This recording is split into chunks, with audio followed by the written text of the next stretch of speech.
तो देखिए Hormuz strait में अब युद्ध जैसे आसार बिल्कुल बनते दिखाई दे रहे हैं। नमस्कार, मैं हूं नीलू। आज है 8 जुलाई और देखिए इस वक्त बड़ी खबर आ रही है। कुछ देर पहले भी एक वीडियो के जरिए आपको बताया था कि किस तरह अमेरिका ने ईरान पर हमला किया।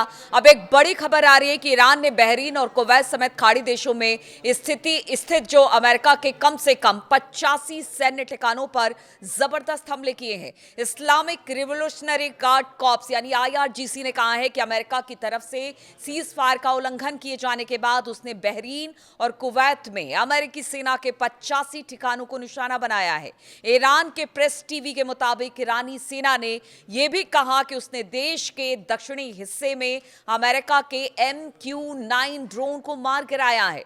IRGC ने कहा कि हमलों में बहरीन में अमेरिकी 5th फ्लीट बेस और कुवैत में अली अल सलेम एयरबेस को निशाना बनाया है। आपको बता दें कि इससे पहले देर रात अमेरिका ने भी ईरान में दर्जनों सैन्य ठिकानों पर हमले किए थे और उसके बाद तेहरान की तरफ से पलटवार किया गया। ईरान ने अमेरिकी हमले का जवाब देते हुए एक जबरदस्त हमला अमेरिकी सैन्य ठिकानों पर किया है। ईरान ने अमेरिकी हमले को युद्ध विराम का साफ साफ उल्लंघन बताया। अमेरिका ने ईरान में हार्मुजगन और माह शहर में तटीय ठिकानों और गैर सैन्य स्टेशनों पर हवाई हमले किए। बताया गया कि वहां पर लॉन्चिंग जो स्टेशन थे उनको उड़ाया गया और इसके बाद अब ईरान का 85 अमेरिकी ठिकानों पर अलग अलग जगहों पर यह हमला बेहद बड़ा माना जा रहा है। ईरान का अमेरिकी सैन्य ठिकानों पर भयानक पलटवार किया गया है। IRGC ने अमेरिका के हमलों को ईरान के दिवंगत नेता अयतुल्ला अली खामनेई के अंतिम संस्कार जुलूस से भी जोड़ा है और उसने कहा है कि वॉशिंगटन इस ऐतिहासिक घटना के महत्व को कम करने की कोशिश कर रहा है। अभी हमने देखा था कि किस तरह से अलग अलग जगहों से अयतुल्ला अली खामनेई साहब का जनाजा और उनका निकल रहा है और फिर उनको सुपुर्द खाक किया जाएगा ईरान में और उसको लेकर गम का माहौल है इस वक्त पूरे ईरान में। और साथ ही हमने देखा था किस तरह से एक पोस्टर लगाए गए थे डोनाल्ड ट्रंप को, जहां पर ईंट पत्थरों से मारा जा रहा था और वहां पर कहा जा रहा था कि बदला लिया जाएगा, नेता के बदले नेता, उनको मारा जाएगा। इस तरह की खबरें आ रही थी। अब ईरान ने साफ कर दिया है कि जानबूझकर जिस तरह से अमेरिका हमले कर रहा है उससे उसने कहा है कि जो ऐतिहासिक घटना है उसको वॉशिंगटन DC इस महत्व को कम करने की कोशिश कर रहा है और ये सब उसकी चाल है, जानबूझकर इस तरह से अमेरिका कर रहा है।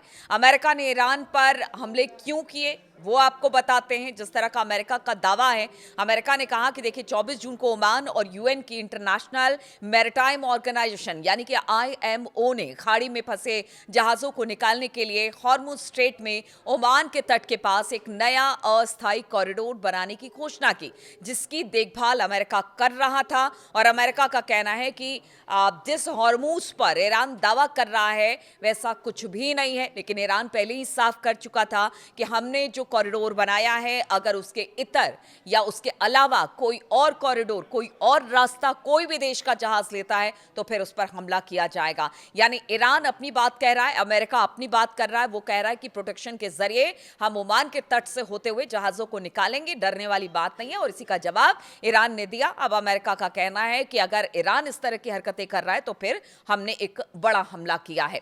ईरान की सेना ने तत्काल इस कदम को खारिज कर दिया था उसी समय की कहा था कि आप कोई भी रास्ता बनाइए, हमने जो रूट तय कर दिया है उसी पर जाना पड़ेगा जितने जहाज यहां से गुजरते हैं। और किसी बातचीत के उन्होंने ये बात घोषित कर दी थी और इसके साथ ही उन्होंने जहाजों को भी चेतावनी दे दी थी, उन देशों को भी एक तरह से चेतावनी ईरान ने दे दी थी कि देखिए तेहरान की तरफ से मंजूर किए गए कॉरिडोर का ही आप इस्तेमाल करें और अगर इसका इस्तेमाल आप नहीं करते हैं तो फिर जो होगा उसकी जिम्मेदारी आपकी होगी। इस चेतावनी के कुछ दिनों के बाद ओमान वाले रास्ते का इस्तेमाल कर रहे 2 जहाजों पर हमला हुआ, जिसमें IMO का निकासी प्लान रोकना पड़ा था। इसके जवाब में अमेरिका ने 26 और 27 जून को ईरान के दक्षिणी तट पर हमले किए, जिसके बाद तेहरान ने बहरीन और कुवैत में अमेरिकी ठिकानों की ओर मिसाइलें दागकर जवाबी कार्रवाई की।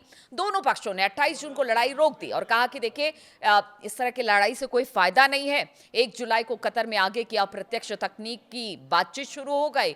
बातचीत हुई और बताया गया कि आप देखिए ऐसा है कि अयतुल्ला अली खामनेई साहब के उनको सुपर्दी खाक करने के बाद जो कार्यक्रम रखा गया ईरान में, उसके बाद फिर आगे की बातचीत होगी। लेकिन मंगलवार को हॉर्मुज स्ट्रेट में 3 और जहाजों पर हमले हुए, जिसके बाद अमेरिका ने ईरान के खिलाफ और तेज हमले कर दिए हैं और इसके बाद तेहरान ने बहरीन और कुवैत पर और हमले करके जवाब दे दिया कि अगर आप हमले करेंगे तो उसके जवाब में आप पर हमला होगा। जहां तक बात हॉर्मुज स्ट्रेट और कुछ कॉरिडोर से गुजरने की है, जिसको हमने तय किया था, हमने पहले ही कह दिया था, हमने पहले ही चेतावनी दे दी थी। ईरान का कहना था कि अगर उसके इतर कोई अलग जहाज किसी और जगह से जाता है तो फिर उसकी जिम्मेदारी उस देश और उस जिस भी कंट्री का वो जहाज होगा उसके ऊपर होगा।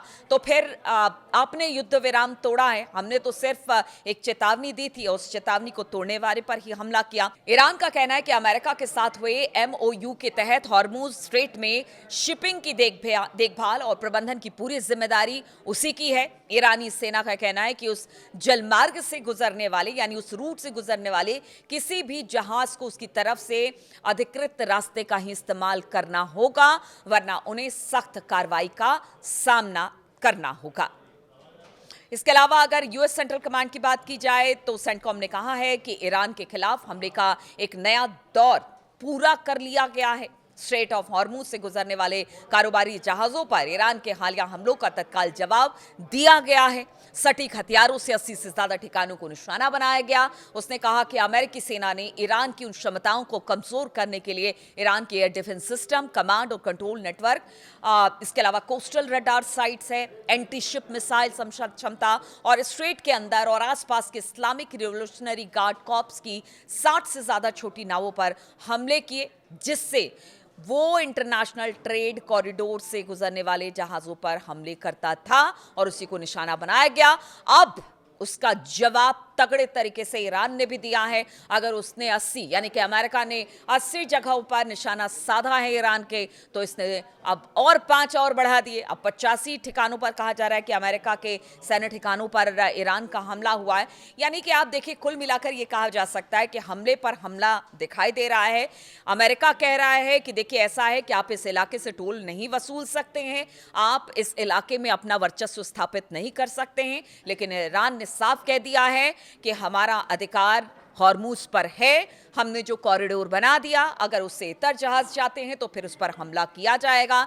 लेकिन आप समझिए कि इसका खामियाजा कौन भुगत रहा है। इसका खामियाजा मिडिल ईस्ट से आने वाले जो जहाज हैं, जो अलग अलग देशों की तरफ जाते हैं, इसका खामियाजा उन्हें भुगतना पड़ रहा है।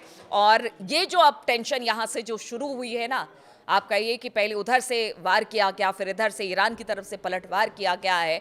अब स्थिति बहुत ही विकट हो रही है, विकराल हो रही है और कहा यह जा सकता है कि हो सकता है 9 तारीख के बाद, जब अयतुल्ला अली खामनेई साहब का पूरा कार्यक्रम खत्म हो जाएगा, उन्हें सुपुर्द खाक कर दिया जाएगा, उसके बाद हो सकता है कि कोई बड़ा हमला इन दोनों तरफ से यानी अमेरिका और ईरान की तरफ से देखने को मिले, क्योंकि यहां पर अब युद्ध की स्थिति बनती दिखाई दे रही है। स्ट्रेट ऑफ हॉर्मुज में टेंशन बरकरार है और हम ये मान के चलिए कि चाहे वो यूरोपियन यूनियन हो या फिर इजराइल हो या अमेरिका हो, सब ईरान को वहां से हटाने की कोशिश कर रहे हैं। लेकिन ईरान की भी अपनी मजबूरी है। ईरान चाहता है कि पीछे जो अमेरिकी एयरबेसिस पर उन्होंने हमला किया और बहुत हद तक उसे तबाह किया, वो ये सोच रहा है कि कहीं यहाँ से जो जहाज़ अलग अलग रास्ते से निकलेंगे, कहीं उसमें और ज़्यादा हथियार तो लेकर नहीं जा रहे हैं, जैसे अमेरिकी बेस पर ये हथियार पहुंचाए जा रहे हैं और फिर वहाँ से इन्हीं हथियारों के ज़रिए ईरान पर हमला होगा। इसलिए फूंक फूंक कर ईरान कदम रख रहा है, ऐसा जानकार बताते हैं। लेकिन अब स्थिति फिर से हॉर्मुज में विकराल होती चली जा रही है। लड़ाई कभी भी बड़ी और बढ़ सकती है, हमले और तेज हो सकते हैं। इन तमाम खबरों पर मेरी नजर रहेगी। बहुत बहुत शुक्रिया मेरे साथ इस वीडियो में शामिल होने के लिए। कमेंट्स जरूर करते रहिएगा, इंतजार रहेगा आप सभी के कमेंट्स का। बहुत बहुत शुक्रिया आपका।